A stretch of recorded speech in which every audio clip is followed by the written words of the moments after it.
Dulu gue itu kan fanatik kan. Sepupu gue pindah agama Kristen, gue tuh nangis loh. Nangis. Iya, sepupu gue pindah agama, kamu bakal masuk neraka. Aduh, fanatik aku dulu.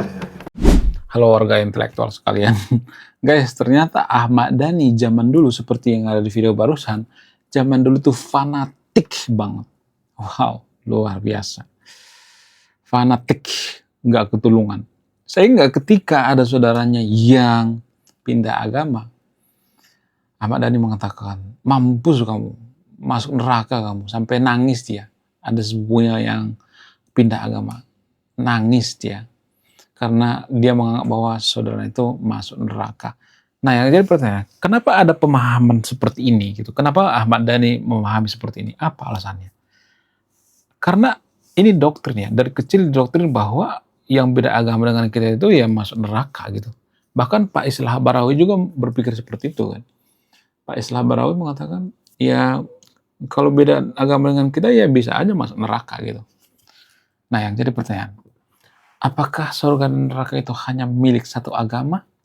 Nah, ini yang jadi permasalahan. Kalau misalnya surga dan neraka itu milik satu agama, lalu kenapa kenapa Tuhan menciptakan hanya satu surga dan neraka bagi semua agama yang ada di dunia ini? Katanya Tuhan itu satu, ya. Banyak orang Konoha mengatakan bahwa Tuhan itu satu.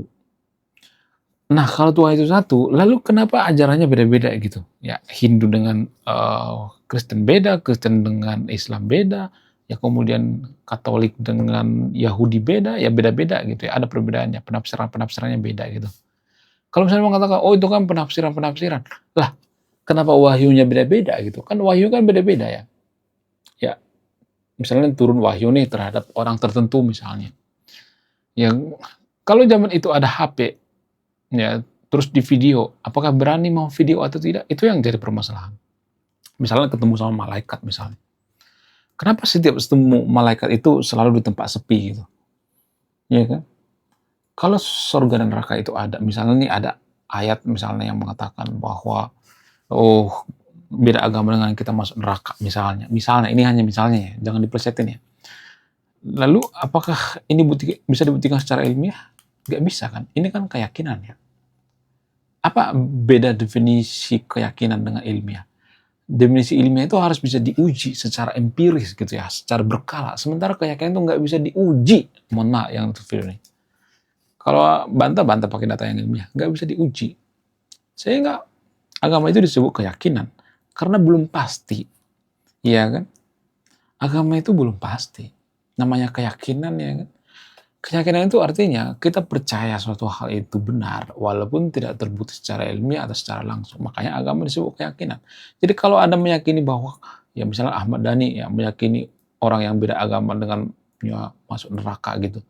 Ya sedangkan neraka juga nggak bisa dibuktikan secara ilmiah, iya kan? Saya cuma nanya guys ya, jangan langsung kecang-kecang dulu ya. Jadi kenapa ada agama yang mengklaim bahwa mereka yang punya surga gitu ya, mereka yang punya neraka, sementara itu semua keyakinan gitu. Jadi ini namanya keyakinan yang kebablasan. Ada banyak orang memaksakan keyakinan itu terhadap keyakinan orang lain, padahal keyakinan itu kan nggak pasti, iya kan? Coba saya mau nanya sebentar video ini ya, apakah keyakinan itu pasti atau tidak? Enggak kan? Keyakinan itu nggak pasti. Yang pasti itu apa? Yang pasti itu adalah data yang ilmiah. Bisa diuji secara berkala. Jadi menurut saya pribadi sangat sesat ya kalau ada orang mengatakan bahwa hanya agama gue yang paling benar, agama gue yang paling masuk akal, yang lain masuk neraka. Kalau misalnya dia mengatakan agama gue yang paling benar, tapi dia ngomongnya itu di grup WA sama keluarganya, ya nggak jadi masalah. Kalau dia mengatakan bahwa ya agama lain masuk neraka, tapi dia ngomong dalam hati misalnya, nggak jadi masalah. Tapi kan permasalahannya kan dia ucapkan secara langsung. Dan kita menganggap bahwa ya agama lain itu masuk neraka. Jadi itu artinya justru lahirnya agama-agama itu bikin orang semakin apa coba? Semakin Nah, itu jawabannya.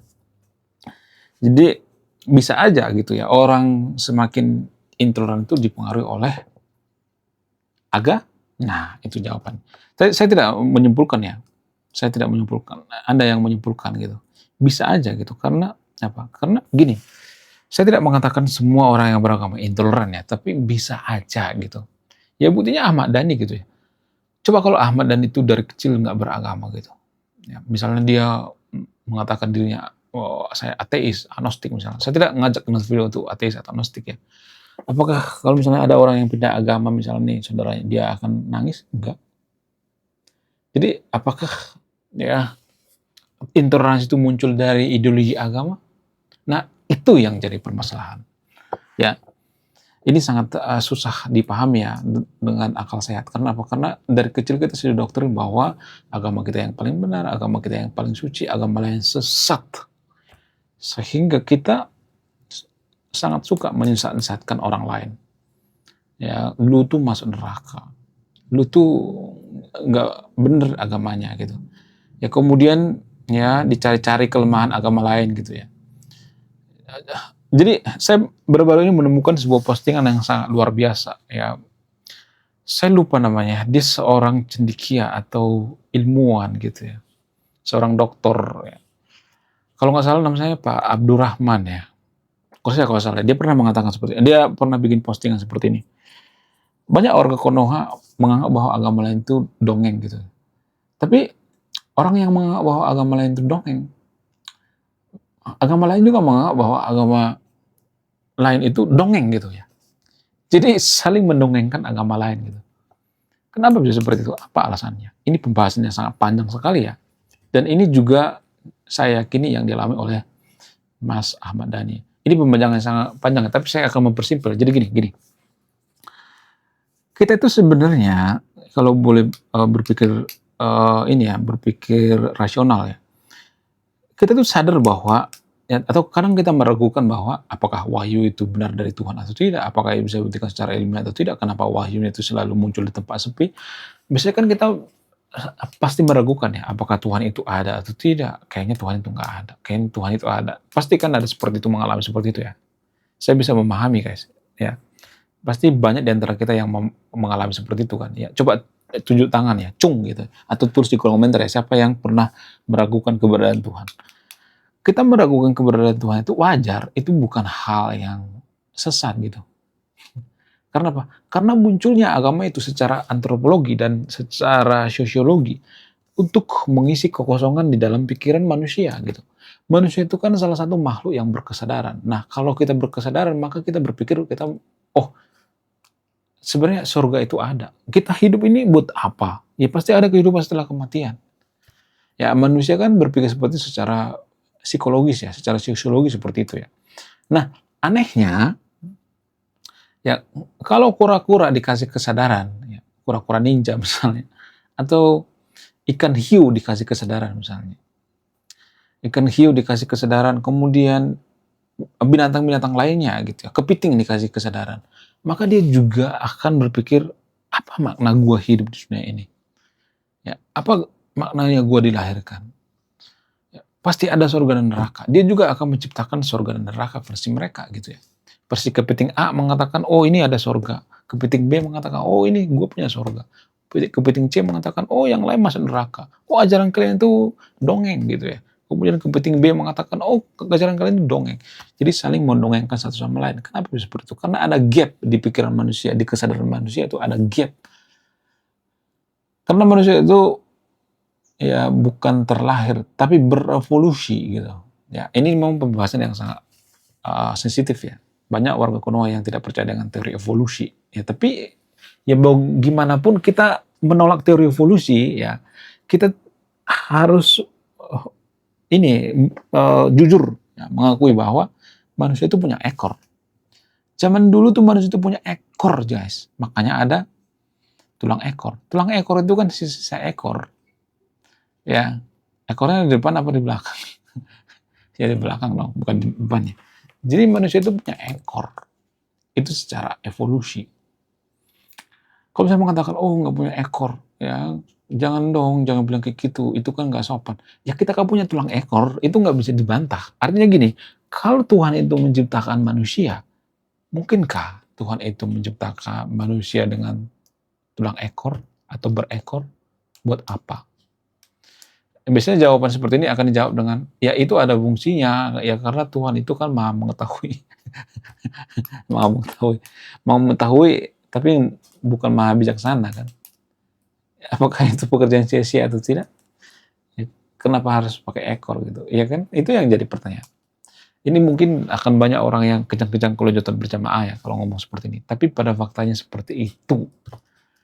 Jadi ya, dari sudut pandang orang-orang negara maju itu, agama itu ciptaan manusia. Bukan dari sudut pandang saya, dari sudut pandang orang-orang negara maju. Agama itu ciptaan manusia, surga neraka itu ciptaan manusia. Jadi kalau ada yang mengatakan bahwa manusia itu pindah agama masuk neraka, ya definisikan dulu apa itu neraka, apa itu surga. Bukan berarti saya mengatakan ya yang nonton video tidak percaya dengan neraka. Ya kalau misalnya ada yang mengatakan kalau kita nggak percaya dengan neraka, negara kita makin kacau. Ya buktinya negara-negara yang tidak peduli dengan agama, negara-negara yang tidak peduli dengan neraka, tapi mereka lebih bermoral, lebih rasional. Negara apa tuh? Negara-negara Skandinavia, negara-negara Nordik dan sebagainya. Menurut kalian gimana? Coba tulis komentar ya. Tidak akan berpihak di video Anda yang menyimpulkan. Kemudian selain itu kalau saya perhatikan ya, semakin fanatik suatu negara, ya seperti Ahmad Dhani zaman dulu. Kayaknya Ahmad Dhani zaman sekarang nggak fanatik lagi. Karena dia kan sudah sering bergabung dengan para filsuf seperti misalnya Rocky Gerung. Bahkan Ahmad Dhani pernah mengatakan, kalau siapa namanya, lupa, Pak Gus Dur itu tidak beragama Islam atau tidak sekolah di pondok pesantren, dia kemungkinan jadi ateis. Itu kata Ahmad Dhani. Ya, jadi kalau misalnya nih ya, Gus Dur itu tidak di sekolah agama, tidak punya pendidikan agama, dia bisa aja jadi ateis. Kemudian Ahmad Dhani pernah mengatakan, membuktikan Tuhan itu tidak ada dan membuktikan Tuhan itu ada, ya 50-50 gitu. Ya, jadi ada di persimpangan gitu, 50-50 gitu. Ya, kemudian kenapa kalau ada orang yang murtad gitu ya, banyak orang seperti Ahmad Dhani di Konoha.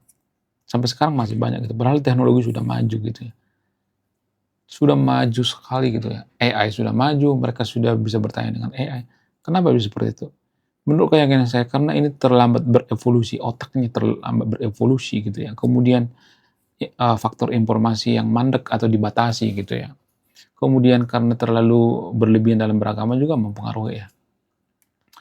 Saya cuma bertanya di video ini, saya tidak menyebarkan ateis, agnostik. Saya nggak peduli kalian mau beragama kayak mau nggak kayak, mau beragama juga mau jingkrak-jingkrak kayak. Saya lebih peduli pada akhlak, kelakuan, kesadaran. Itu lebih peduli gitu. Saya nggak peduli kalian mau ibadah kayak mau nggak kayak. Saya nggak menghakimi Anda. Terserah kalau mau kalian ibadah mau nggak. Saya lebih peduli pada akhlak, ya nilai-nilai kemanusiaan. Artinya gini, kalaupun ya misalnya nih Tuhan itu ada, karena menurut penelitian ya, probabilitas Tuhan itu ada itu kan 0,sekian% ya. Kalaupun Tuhan itu ada, ini dari sudut pandang ilmiah ya, bukan dari sudut pandang keyakinan ya. Kalau dari sudut pandang keyakinan saya masih yakin bahwa Tuhan itu ada. Tapi dari sudut pandang ilmiah ya Tuhan itu tidak bisa dibuktikan secara ilmiah, itu pada faktanya kan. Tidak bisa dibuktikan secara ilmiah. Jadi probabilitas Tuhan itu ada itu 0,sekian%. Kalaupun Tuhan itu ada nanti misalnya nih ya di surga dan neraka itu ya misalnya nih tiba-tiba nih ya meninggal, tiba-tiba ketemu Tuhan misalnya. Ya yang masuk surga dunia itu adalah orang-orang yang berkarakter baik gitu ya, yang berakhlak baik, bukan yang menyembah penafsiran. Di Konoha kan ada banyak menyembah penafsiran ya. Kalau masuk ke agama ini langsung masuk surga, ya dosanya dihapus gitu. Itu kan aneh-aneh aja sebenarnya. Itu kelakuan yang aneh menurut saya pribadi. Ya, menurut saya pribadi ya itu seperti itu guys ya. Saya tidak memaksakan ya. Boleh-boleh aja, boleh dibantai. Oke guys, sekian video. Terima kasih sudah memahami. Saya kaum intelektual. Salam rasional.